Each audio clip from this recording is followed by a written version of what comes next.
আমিরুল মুমিনিন আলী ইবনে আবু তালিব রাদিয়াল্লাহু আনহু, ওনার একটা উক্তি আছে, সেখান থেকে একটা ব্যাখ্যা পাওয়া যায়। উনি বলছেন যে মানুষ ঘুমন্ত, মৃত্যুতে সে জেগে ওঠে। মানুষের এই জীবনটা আসলে একটা ঘোরের মতো, একটা ঘুমের মতো। যখন সে মারা যাবে, যখন আখিরাতের জীবন শুরু হচ্ছে, তখন সে জেগে ওঠে। এটা ভেবে চিন্তা করেন, আমরা যখন স্বপ্ন দেখি, স্বপ্নের মধ্যে তো অনেক কিছু হয়।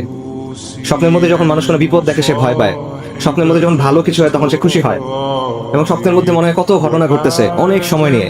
কিন্তু যখন আপনি ঘুম থেকে উঠেন, তখন দেখবেন স্বপ্নের কথা মনে থাকে না, আচ্ছা আচ্ছা অল্প কিছু মনে থাকে, এমন মনে হয় এটা তো অল্প একটা সময় ছিল। তো এই দুনিয়ার জীবনটা এরকম, আপনি ঘুমায় আছেন, মৃত্যুর পর আপনি উঠবেন।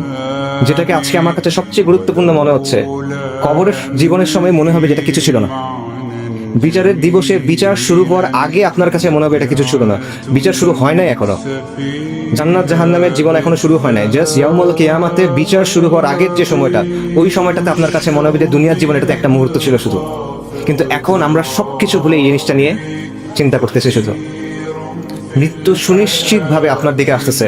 আল্লাহ সুবহানাহু ওয়া তাআলা কোরআনে বলছেন যে মৃত্যু এমন একটা জিনিস যেখান থেকে পালানোর কোনো সুযোগ নাই, মৃত্যুর পাকড়াও থেকে বের হওয়ার কোনো সুযোগ নাই। সূরা নিসাতে আল্লাহ বলছেন, তোমরা যেখানেই থাকো না কেন, মৃত্যু তোমাদের অবশ্যই পাকড়াও করবে, যদিও তোমরা সুউচ্চ সুদৃঢ় দুর্গের মধ্যে থাকো। বুরুজিম মুশাইয়াদা, অনেক বড় একটা দুর্গ, অনেক লম্বা, মানুষ উঠতে পারে না, লাভ নাই, মৃত্যু ওইখানে এসেও আপনাকে ধরবে।